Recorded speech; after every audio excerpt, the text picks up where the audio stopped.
She stomped onto my porch without knocking, clipboard in hand, eyes scanning my cabin like she owned it.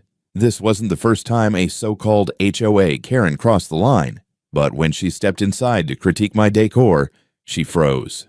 Right there, on my wall, was the badge that told her she'd picked a fight with the wrong man, a federal agent who doesn't take kindly to trespassers. Let us know where you're watching from today, and if you're new here, don't forget to like this video and subscribe to join our growing community. The mornings up here in the mountains have a kind of silence that feels sacred. I was on my porch, sipping black coffee from my favorite enamel mug, watching a hawk circle lazily above the tree line.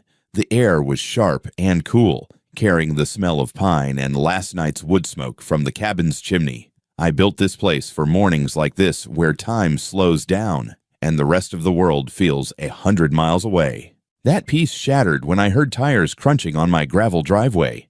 I don't get unexpected visitors out here. Most folks know this road leads nowhere except to my land, and I like it that way.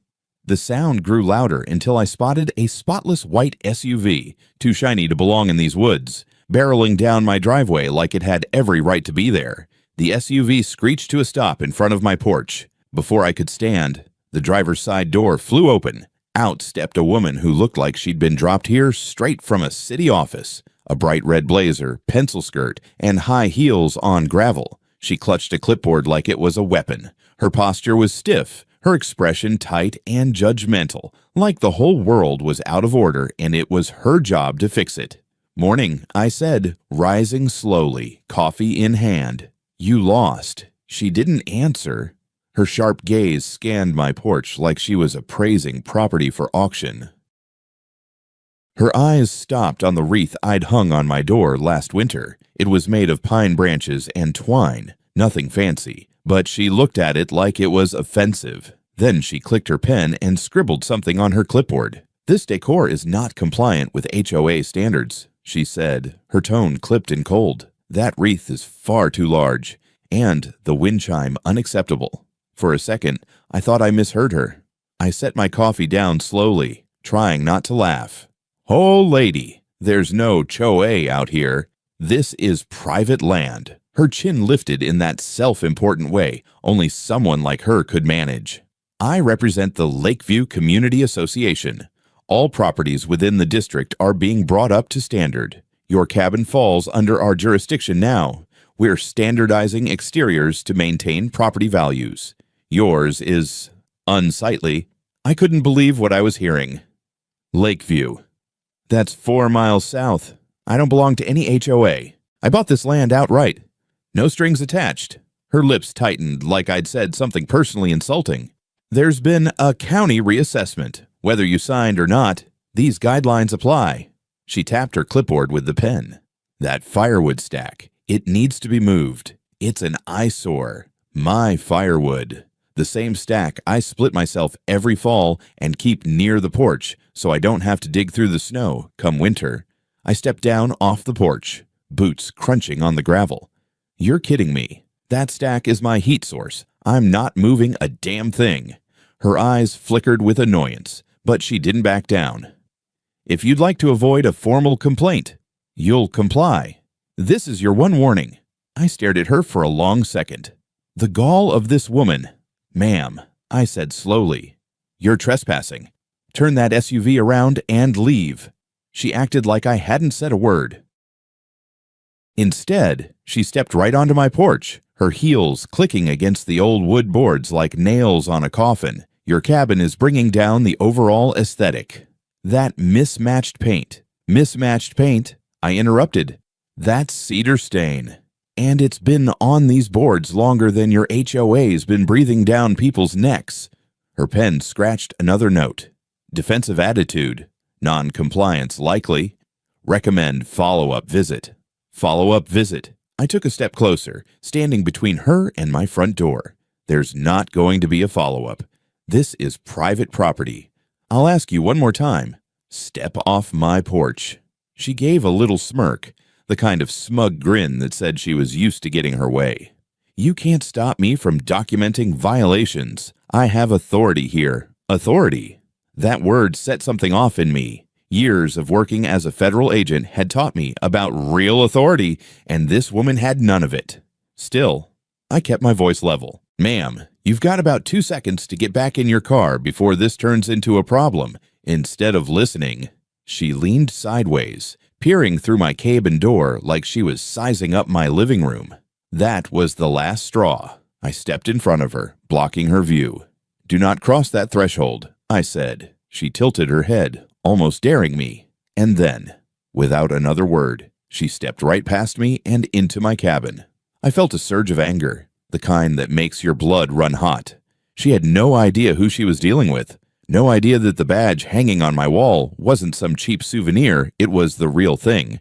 And the second her eyes landed on it, I knew everything was about to change. The moment she stepped into my cabin, I felt every muscle in my body tighten. That was my home, my sanctuary, and she'd just waltzed in like it was open for inspection.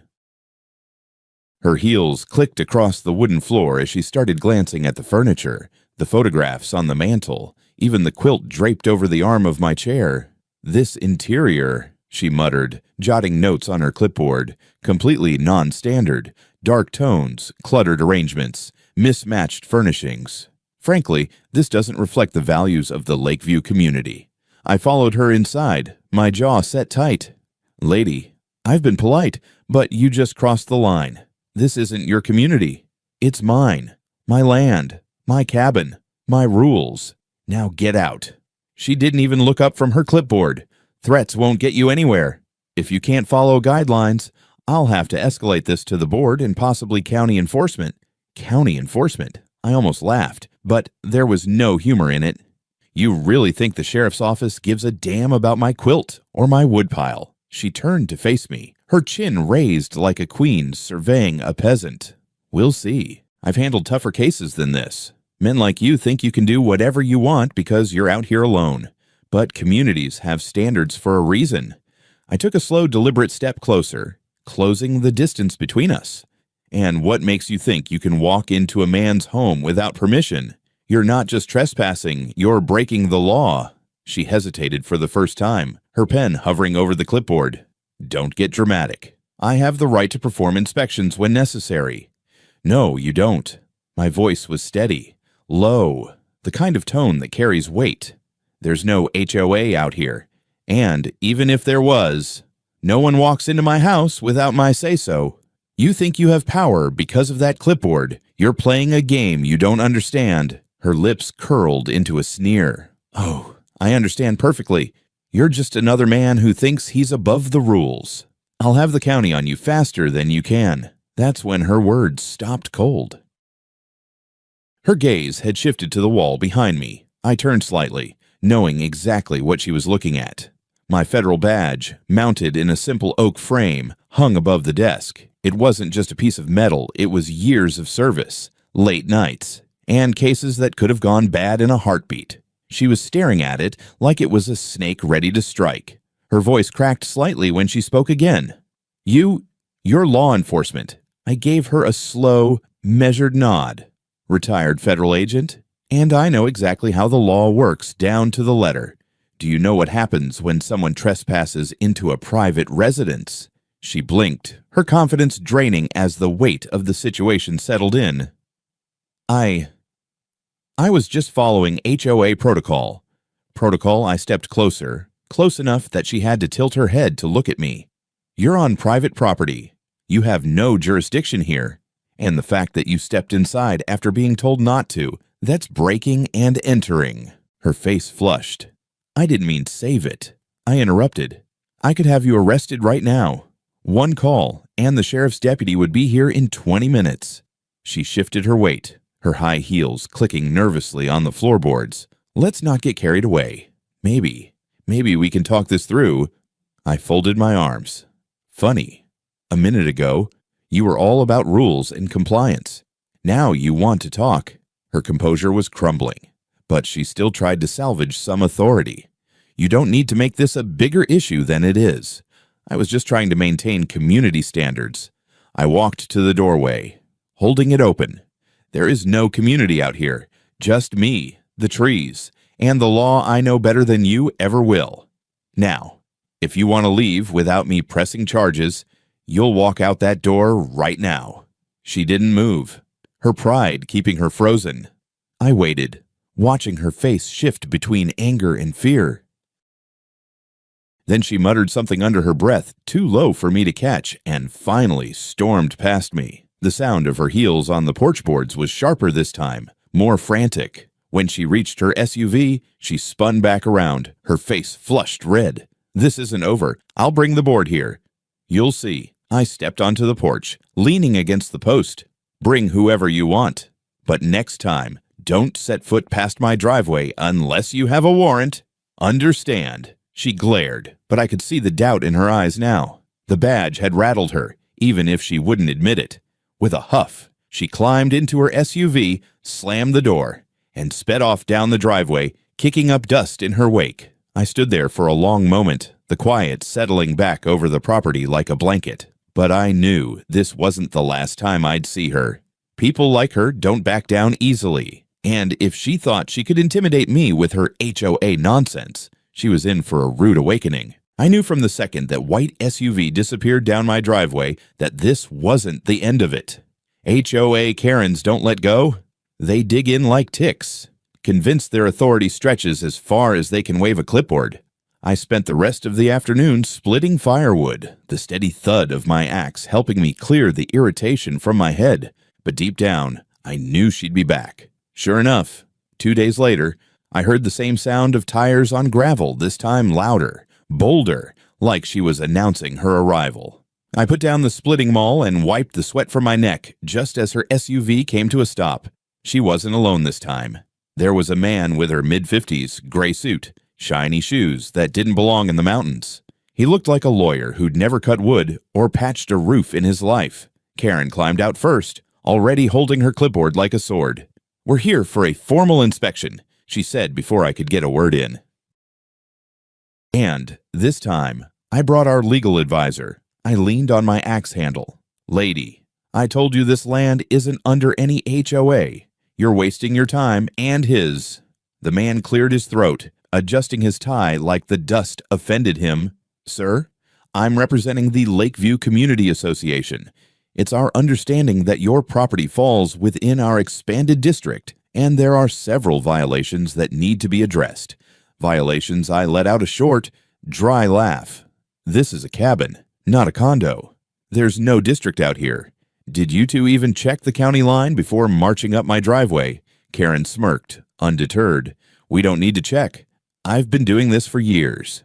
Those garish shutters on your windows, that rusted old sign on the fence, everything about this place screams neglect. I'm giving you 1 week to bring it up to standard." My patience snapped like a dry twig. 1 week, I stepped forward, close enough that she had to tilt her head back. "You don't get to give me deadlines on my own land." "Do I make myself clear?" Karen's face flushed, but she took another step toward me anyway, heels digging into the dirt like she wanted to mark her territory. "Don't you raise your voice at me. This is about community pride. If you can't handle that, maybe you don't belong here." "Don't belong here," I echoed. "I've lived through things you wouldn't survive a single day of. This cabin was built with my own hands, board by board. I don't need a self-appointed queen and her lawyer telling me what pride looks like." The man in the suit shifted uncomfortably, but Karen wasn't done.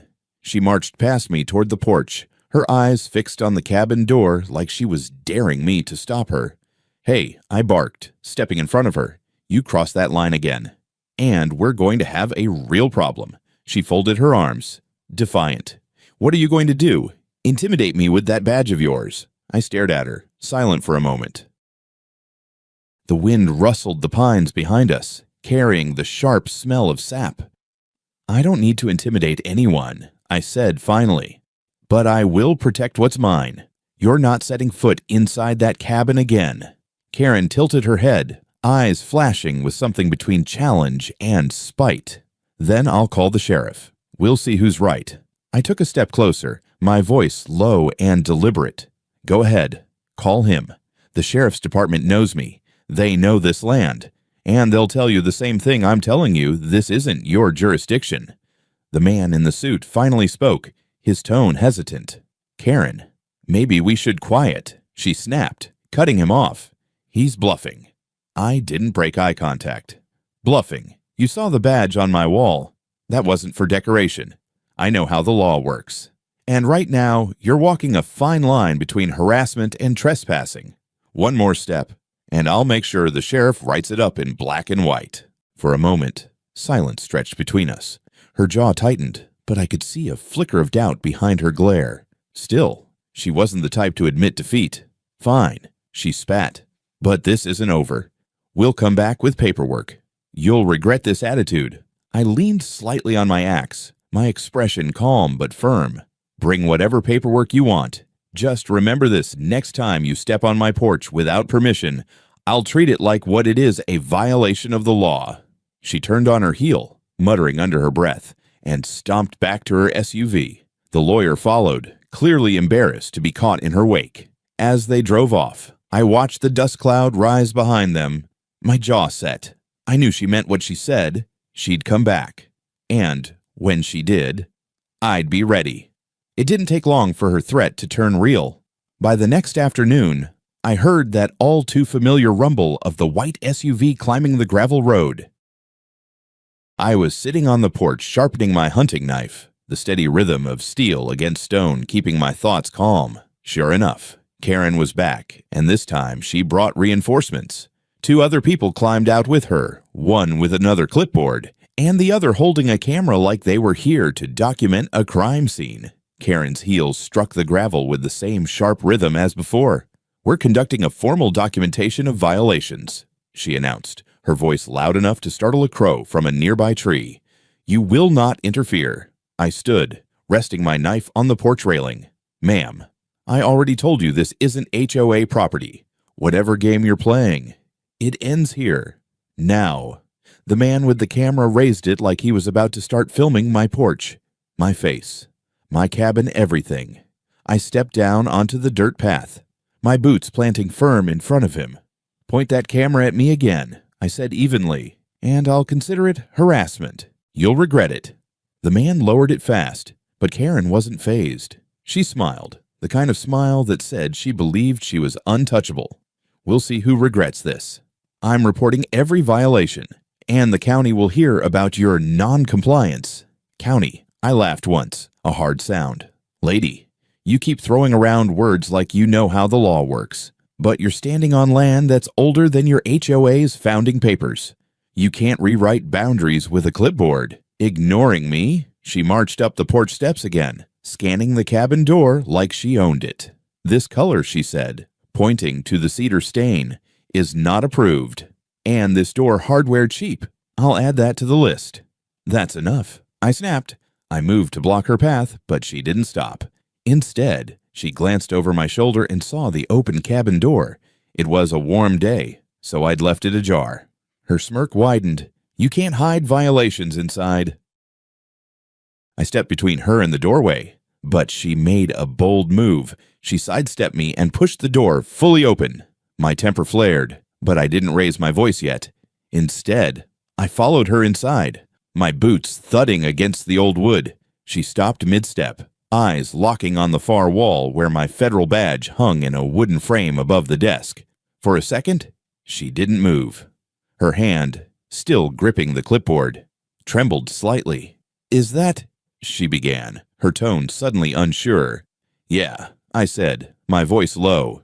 That's exactly what it looks like. A federal badge. I earned it through 25 years of service. And I know exactly what you're doing here, harassing a private citizen on his own property without any legal standing. Do you have any idea how serious that is? She swallowed, her eyes flicking between me and the badge. I didn't realize you were law enforcement. Retired, I corrected, but the law still applies. And I know it better than you. Right now, you're looking at trespassing, harassment, and illegal documentation on private property. Do you want to explain that to the sheriff? The man with the camera was standing at the threshold, suddenly pale. Karen, he whispered. Maybe we should leave quiet, she snapped, though her voice cracked. We have rights to inspect community properties. This isn't community property. I shot back. I stepped closer, pointing at the floor beneath her heels. This land has been mine since I bought it outright from the county. I don't answer to your board, your fake rules, or your so-called inspections. One more step out of line, and I'll be the one filing charges." For a moment, all I could hear was the sound of her breathing. Sharp and fast, she glanced at the badge again, then at me, and I saw her confidence waver. Her fingers tightened on the clipboard, but she didn't write anything down. I reached for my phone on the table and held it up. "Want me to call the sheriff now? We can clear this up real quick." Her face paled, but her pride wouldn't let her back down entirely. "No need for that," she muttered, backing toward the door. We'll discuss this with the board." I followed her onto the porch, my tone calm but hard as iron. "You do that. And next time you show up here uninvited, bring a warrant or don't come at all, because I won't be so patient." Karen didn't reply. She stomped to her SUV, her two companions trailing behind like scared kids. As they drove off, I stayed on the porch, watching the dust rise. I knew this was far from over. People like her didn't just quit when they were embarrassed. They came back louder, meaner, and desperate to win. The next morning, I woke up to the sound of my old landline ringing. Hardly anyone had that number anymore, which meant it wasn't good news. Sure enough, when I picked it up, the voice on the other end was the county clerk, an old friend of mine named Bill. "Hey," Bill said, his tone wary. "I've got something here that might interest you. A complaint was filed against your property." I let out a dry laugh.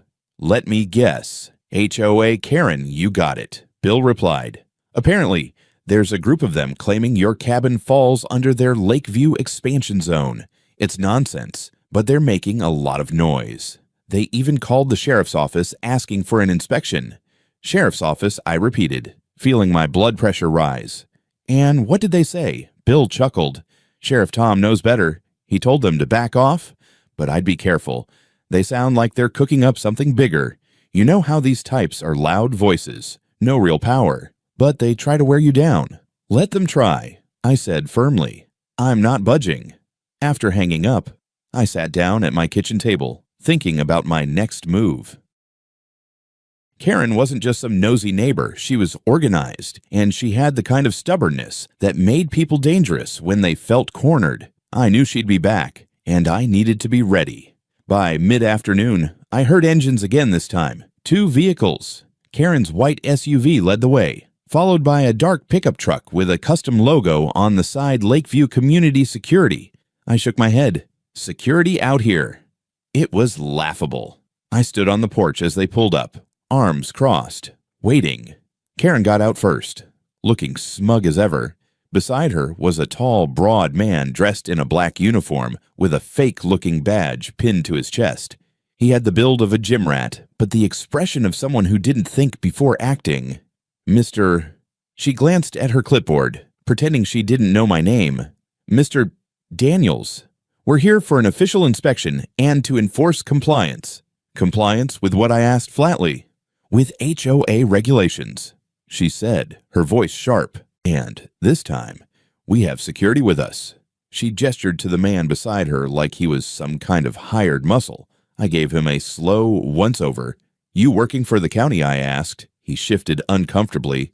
I'm with the Lakeview Association's private security team." "Private security," I repeated, smirking. "So basically, a rent-a-cop with no authority on my property." Karen bristled. "He's here to ensure there are no confrontations. You have a history of being uncooperative." Uncooperative. I took a step forward, my boots crunching the gravel.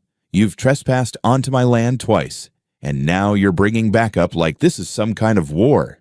What's next?" "A bulldozer." Karen's smile didn't falter. "If that's what it takes to bring this place up to standard, yes." That was enough. I stepped back into the cabin, leaving the door wide open. Karen's eyes followed me as I walked to the wall where my federal badge hung in its frame. I grabbed the badge, along with my retired ID, and stepped back outside. I held them up so both of them could see. "You know what this means," I said, my voice steady. "This means I know the law, and I have connections that go far beyond your little board meetings. You're trespassing, you're harassing, and if you don't turn those vehicles around right now, I'll call Sheriff Tom and have you both cited." The so-called security guard's eyes went wide when he saw the badge. "Karen, maybe we should not a chance," she snapped, though her voice was less confident now. "This is our jurisdiction. He's bluffing." I stepped closer, close enough for her to see the years of work etched into my face. "Bluffing? You think a federal badge is a bluff? One call, Karen. One. And the sheriff will haul your SUV out of here with you in cuffs if you're not careful." The guard shifted nervously. "Karen, I really think fine," Karen barked. "We'll leave. But this isn't over. We'll bring this to the county board if we have to." "Good luck with that." I said. "They'll laugh you out of the building when they see the property lines. I have the deeds, the maps, and the law on my side." She glared at me like she wanted to burn my cabin down with her eyes, but she said nothing more. Instead, she spun on her heel and stomped back to the SUV. The guard followed, shaking his head as if he'd had enough of her theatrics. I stayed on the porch, watching them leave. The forest was quiet again, but the tension still lingered. I knew this was only round 3, and if Karen wanted a fight, I was ready to end it on my terms. I knew that letting Karen keep the upper hand, even for a second, was a mistake I couldn't afford. People like her thrive on fear and hesitation, and I had neither. So that night, after she and her so-called security left, I sat at my kitchen table with a notepad and my old laptop mapping out exactly how I'd turn the tables. The first thing I did was call Sheriff Tom. We'd worked together years ago when I was still active in federal service. Tom's a straight shooter, the kind of man who doesn't like bullies, especially the HOA type. "Tom," I said, once I got him on the line, "you're about to get a flurry of complaints about my property. I want you to know it's all noise. Karen, the one running the Lakeview HOA, has crossed the line. She's trespassing, harassing me, and now bringing private security onto my land." I could almost hear him rolling his eyes. "Figures. I've had a dozen calls from that woman this month. She thinks the whole county answers to her. Don't worry, I'll back you if she tries anything." "You still have your deed paperwork, right?" "Of course," I said. "I keep it locked in my desk." "Good," Tom replied. "If she comes back, call me directly. I'll set her straight." With that reassurance, I spent the next hour digging out the old property deeds and county maps. I made copies of every document proving that my cabin and the surrounding land were free from any HOA jurisdiction. I wanted Karen to see, in black and white, just how wrong she was. The next morning, I set the paperwork out on my porch table. I even cleaned the surface, knowing full well she'd be back. Sure enough, by early afternoon, the white SUV was climbing the driveway again. This time, she was alone. No lawyer, no camera guy. No fake security. I suspected the last encounter had scared off her reinforcements. She stepped out, still carrying that clipboard, but I noticed the tightness in her shoulders. Her confidence had cracks now. "Karen," I called, leaning back in my chair on the porch. "You're persistent, I'll give you that. But today, we're going to have a different conversation." She approached, her eyes narrowing at the papers neatly stacked on the table. "What's this proof?" I said, tapping the top page. "This is the county deed for my property, signed, notarized, and filed long before Lakeview HOA was even formed. And this," I added, pulling out another sheet, "is a map that shows your so-called district ends 3 miles south of here. You're trespassing." Again. Karen's lips pressed together in a thin line as she scanned the documents. I could tell she wanted to argue, but the papers didn't lie. "Maybe there's been a mistake," she muttered. "There's no mistake," I replied. "You came onto my land, harassed me, and tried to impose rules that have nothing to do with me. I could have pressed charges already. I still might." Her eyes flickered, but she tried to regain her composure. I was just trying to maintain standards. Standards I cut her off. "You don't know a thing about this place or the people who live out here. We don't need someone in a blazer and heels dictating how our homes should look. We take care of our own, and we respect each other's space. Something you clearly don't understand." She opened her mouth. But I wasn't done. I leaned forward, my voice low and steady. "Do you realize how bad this could get for you? trespassing onto federal property because, yes, parts of my land still fall under federal protection can result in fines and jail time, and you stepped into my home without permission. That's breaking and entering. I could have had you arrested the moment you crossed my threshold." Karen blinked, her breath catching slightly. "You wouldn't, wouldn't I?" I said, holding her gaze. "Do you want me to make a call to Sheriff Tom right now? He'd be here in 15 minutes. For a long moment, silence stretched between us. I could see her pride battling with her fear, her ego straining to hold on while reality started to sink in.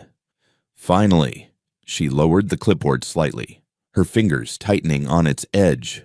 "What do you want?" she asked, her tone sharper but softer than before. "What I want," I said, "is simple. You and your HOA leave me and my cabin alone. You don't step foot on this land again. And you stop filing false complaints. If I get even one more letter from you, I'll hand all this evidence I tapped the documents on the table to the county attorney." "Understand."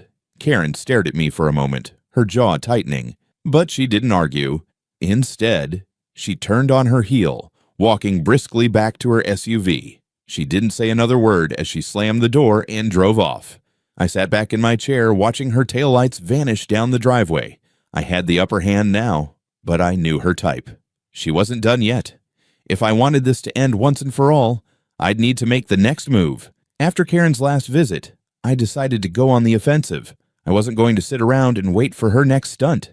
People like her needed to be stopped with something they couldn't argue against cold, hard evidence. That evening, I gathered every scrap of documentation I had. The property deed, county tax records, and photographs of the original purchase agreement went into a neat folder. I even found an old survey map showing that my land had been privately owned since before Lakeview HOA existed. If she wanted to test me, I was ready to bury her with facts. The next morning, I made a call to Sheriff Tom. "I'm done waiting," I told him. "Karen and her board think they can rewrite county lines. I want to file a formal harassment complaint." "You've got enough evidence?" Tom asked, his tone calm but interested. "Plenty," I said, "and I've got her trespassing caught on my trail cameras." Trail cameras, I smiled to myself.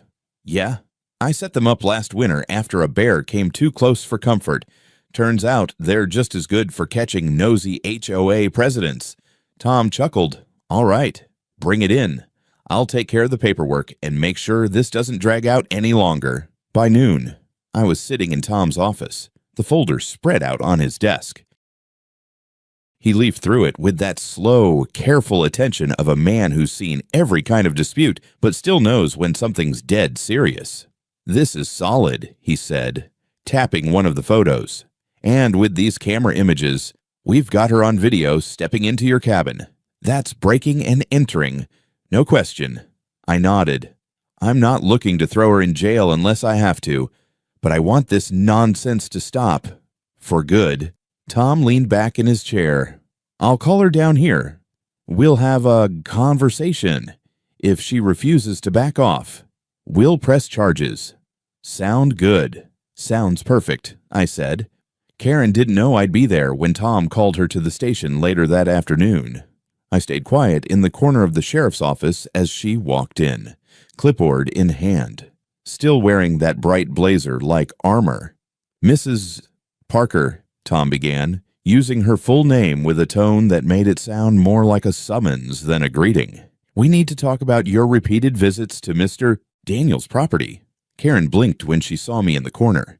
Her confidence faltered, but she tried to mask it with a smile. "Sheriff, I'm just trying to uphold community standards. He's the one being difficult." Tom didn't flinch.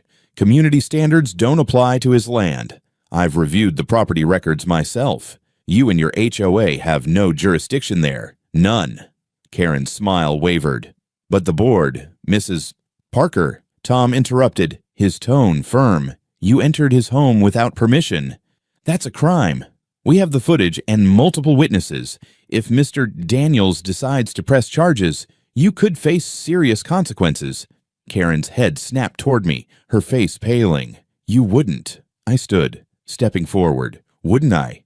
You think you can march into my home, insult everything I've built, and then threaten me with fake rules. I've had enough of your harassment. One more step onto my land, and I'll press charges so fast you won't have time to call your board." Karen's hand tightened on her clipboard, but I saw the fight drain out of her eyes. She glanced at Tom, who gave her a look that could cut steel. "This is your warning," Tom said. "Stay off his property. If I hear one more complaint from you or your board, I'll make sure it's dealt with by the county attorney. Do you understand?" Karen swallowed hard. "I understand." "Good," I said, my voice calm but firm.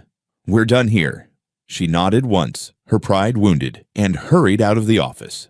The sound of her heels clicking on the tile floor faded, leaving only silence and the faint hum of the sheriff's ceiling fan. Tom looked at me, shaking his head. "That woman's trouble with a capital T. You handled this better than most folks would have." I shrugged. "I've dealt with worse than a clipboard-wielding HOA president, but I appreciate your help." "Any time," he said. "Something tells me this won't be the last time we hear about her, but at least now she knows where the line is." That night, back at the cabin, I sat on the porch with a fresh cup of coffee. The sun was setting behind the pines, painting the sky with streaks of orange and purple. For the first time in days, I felt the tension ease from my shoulders. Justice wasn't always about slamming someone with the law. Sometimes it was about standing firm, showing people like Karen that they couldn't push everyone around. And this time, she finally knew it. The days after my meeting with Sheriff Tom were the quietest I'd had in weeks. No more engines roaring up the gravel road, no more sharp heels clacking on my porch, and no more unwanted inspections. The cabin felt like itself again, peaceful, still, and mine. That first morning of true silence, I woke up before dawn. The embers from last night's fire were still glowing faintly, and the air was cool enough to see my breath. I brewed a pot of black coffee and stepped out onto the porch, taking in the smell of pine and wood smoke. The forest around me was waking up, and for the first time in days, I felt like I could breathe again. I leaned against the porch railing, watching the mist roll across the tree line. It reminded me why I built this cabin all those years ago, why I traded city noise for the sound of wind through the pines. Out here, life was simple. It was about hard work, honest hands, and the kind of freedom you couldn't buy with money. But people like Karen didn't understand that. They were so obsessed with control, with painting the world into neat, matching boxes, that they forgot what living truly meant. I took a slow sip of my coffee, feeling the warmth spread through me, and thought about how close I'd come to letting her ruin the peace I'd built here. I decided to make sure it never happened again. After breakfast, I walked the property line, checking every trail camera and making sure the signs marking private property were freshly nailed and clear. If anyone, Karen or otherwise, thought about stepping onto my land uninvited, they'd know they weren't welcome. By midday, I sat on the porch with a clean deck of cards and played a few quiet rounds of solitaire, just listening to the world around me, the crackle of the fire, the call of a distant hawk, the steady rhythm of my own breathing. It all reminded me that peace wasn't just a state of mind, it was something you had to protect, sometimes with every ounce of strength you had. A week later, I got a call from Sheriff Tom. "She's done," he said simply. "Karen," I asked. "Yeah." The county board reviewed the harassment complaint, between the deed records, the footage from your cameras, and a few other colorful complaints they've had about her. They shut her down. She's no longer allowed to represent Lakeview HOA. I raised an eyebrow, even though he couldn't see me. "You're telling me they finally stripped her of her clipboard?" Tom laughed. "Something like that." "She's not happy about it, but she won't be bothering you anymore." "Good," I said. "I'll sleep better, knowing the forest's quieter for everyone now. Just don't go looking for trouble." Tom warned, "You've got your peace. Keep it." "I plan to," I said, and I meant it.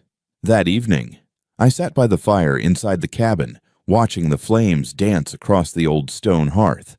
I thought about the past few weeks, the trespasses, the arguments, the way Karen's eyes froze when she saw my badge. I'd spent years dealing with criminals, liars, and cheats, But there was something uniquely exhausting about facing someone who thought they were always right, no matter how wrong they were. Yet, in a way, I was grateful. It reminded me why I retired out here in the first place. I didn't leave the city because I was tired of the job. I left because I was tired of the noise, the constant battles for control, the people who'd forgotten how to respect boundaries. Out here, I could build my own life. A porch that smelled of fresh cedar, a cabin filled with memories and worn wood, a fire that burned bright against the cold nights. This wasn't just a place to live, it was a place to breathe, to heal, to remember who I was when the world wasn't demanding something from me. The stars came out that night, clear and sharp against the black sky. I sat on the porch again, wrapped in an old flannel jacket, listening to the quiet hum of the forest. There was no sound of engines, no flash of a clipboard in the dark, just the wilderness and me. And as I sat there, I felt something I hadn't felt in a while, a deep, steady sense of gratitude, not just because Karen was gone, but because I'd stood my ground. I'd defended my home, my land, my peace. That was something worth holding on to. Sometimes life tests us with people who don't know when to stop, people who think they can walk all over our boundaries. But if there's one thing I've learned, it's this peace isn't handed to you. You have to fight for it, protect it, and hold it close when the world tries to take it away. If you've ever had to stand your ground against someone who wouldn't listen, you know exactly what I mean. And if you enjoyed this story, I'd love for you to stick around. Subscribe for more stories like this, share your thoughts, and maybe take a moment to appreciate the quiet places in your own life.